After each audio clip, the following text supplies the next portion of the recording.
Guys, आज हम topic करेंगे पर्सनालिटी, जो कि आपका साइकोलॉजी का चैप्टर है और उसके ये बहुत इंपॉर्टेंट टॉपिक है एज कंपेयर अदर्स। ठीक है, पर्सनालिटी क्या होती है? पर्सनालिटी वर्ड्स को हमने लिया है पर्सोना से। पर्सोना का मीनिंग क्या होता है? हमारा मास्क। जो हमने यूनिक आइडेंटिटी पहनी हुई है उसी को हम क्या बोलते हैं? पर्सनालिटी बोलते हैं।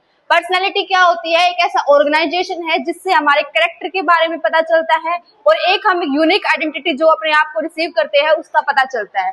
हमारी जो पर्सनालिटी है, आज उसके टाइप्स पढ़ेंगे। हमारे अलग अलग साइंटिस्ट थे जिन्होंने हमें अलग अलग टाइप के बारे में क्या बताया, पर्सनालिटी क्या होती है। सबसे पहले हमारे सीजे जंग थे जिन्होंने हमें बताया कि पर्सनालिटी क्या होती है। सबसे पहले उन्होंने बोला कि हमारी जो पर्सनालिटी होती है इंट्रोवर्ट होती है। इंट्रोवर्ट वो पर्सन होते हैं जो ओनली अपने सेल्फ के बारे में सेल्फ पॉइंटेड होते हैं, अपने बारे में सोचते हैं, दूसरों के बारे में नहीं सोचते। वो जितना भी काम करेंगे सिर्फ सेल्फ पर डिपेंड होगा, अदर्स पर डिपेंड नहीं होगा। एक्सट्रोवर्ट्स जो होते हैं, एक्सट्रोवर्ट्स वो पर्सन होते हैं जो कभी भी अपने बारे में नहीं सोचते, दूसरों के बारे में, उनकी हेल्प करने के बारे में सोचते हैं। तो वो पर्सन क्या करते हैं? ओनली दूसरों पर डिपेंड रहते हैं, अपने ऊपर कोई भी ध्यान नहीं देते। थर्ड जो होते हैं एम्बिवर्ट। एम्बिवर्ट वो पर्सन होते हैं जिसके अंदर एक्सट्रोवर्ट भी होता है और इंट्रोवर्ट भी क्या होता है, कैरेक्टरिस्टिक्स देखने को मिलता है। इंट्रोवर्ट का मतलब हम पढ़ चुके हैं पहले ही, जो कि क्या होगा, सेल्फ सेंटर्ड होगा, ओनली अपने बारे में सोचेगा। और एक्सट्रोवर्ट वो होता है जो दूसरों के बारे में भी सोचेगा। तो एम्बिवर्ट वो होता है जो कभी कभी अपने बारे में सोच सकता है किसी सिचुएशन के अकॉर्डिंग और कभी कभी दूसरों के बारे में भी सोचेगा। उसके बाद हमारे नेक्स्ट साइंटिस्ट थे अर्नेस्ट पेनेक। इन्होंने भी हमें बताया कि जो हमारी पर्सनैलिटी होती है वो अलग अलग टाइप की होती है। सबसे पहले बताया कि जो हमारी पर्सनालिटी होती है वो पाइकेनिक होती है। पाइकेनिक का मतलब वो पर्सन होता है जो शॉर्ट होता है, राउंड होता है और क्या होता है, वो टॉल होगा, छोटा होगा। उस पर्सनालिटी को हम क्या बोलते हैं? पाइकेनिक। और पाइकेनिक पर्सनालिटी जो वाला पर्सन होता है उसके अंदर जो मोस्ट कॉमनली हमें पर्सनालिटी देखने को मिलती है वो कौन सी होती है? एक्सट्रोवर्ट। एक्सट्रोवर्ट वाले पर्सनालिटी वाले पेशेंट क्या बनते हैं? पाइकेनिक पर्सनालिटी वाले पेशेंट बनते हैं।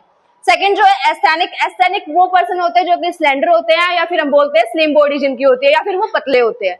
उन पर्सनों के अंदर क्या आती है? हमारी इंट्रोवर्ट आती है। इंट्रोवर्ट का मतलब क्या है? जो कि दूसरों के ऊपर दूसरों के बारे में सोचेंगे, अपने बारे में कभी भी नहीं सोचेंगे, उनको बोलेंगे।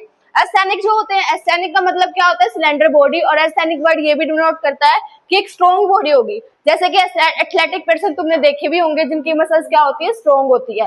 वैसे ही हमारे एथलेटिक पर्सन की भी पर्सनालिटी हमें देखने को मिलेगी। लेकिन जो एथलेटिक पर्सन होगा उसके अंदर दोनों चीजें देखने को मिल सकती है। इंट्रोवर्ट पर्सनालिटी भी देखने को मिल सकती है और एक्सट्रोवर्ट पर्सनालिटी भी देखने को मिल सकती है। उसके बाद हमारी डायप्लास्टिक टाइप। इसके अंदर कोई भी एबनॉर्मल शेप बॉडी होती है, फिगर आउट हम नहीं कर सकते कि वो बॉडी कैसी होगी। एबनॉर्मल पोजीशन के अंदर जो बॉडी होगी उसको हम क्या बोलते हैं? डायप्लास्टिक टाइप बोलते हैं। उसके बाद हमारे साइंटिस्ट थे विलियम सैंडर, जिन्होंने हमें फिर बताया कि पर्सनालिटी के और भी टाइप्स होते हैं। सबसे पहले उन्होंने बताया एंडोमॉर्फिक। एंडोमॉर्फिक वही पाइकेनिक वाले सेम पर्सन होते हैं जिनके अंदर शॉर्ट होंगे, सॉफ्ट होंगे और टैल होते हैं और राउंड बॉडी होती है। उसके बाद हमारे एक्टोमॉर्फिक होते हैं। एक्टोमॉर्फिक वो पर्सन होते हैं जो कि पतले होते हैं, स्लिम बॉडी होती है जिनकी, उनको हम क्या बोलते हैं? एक्टोमॉर्फिक। मीजोमॉर्फिक का मतलब है मसल स्ट्रॉन्ग। जो पर्सन की मसल स्ट्रॉन्ग होती है उसी को हम क्या बोलते हैं? मीजोमॉर्फिक। आज के लिए हम इतना ही पढ़ेंगे।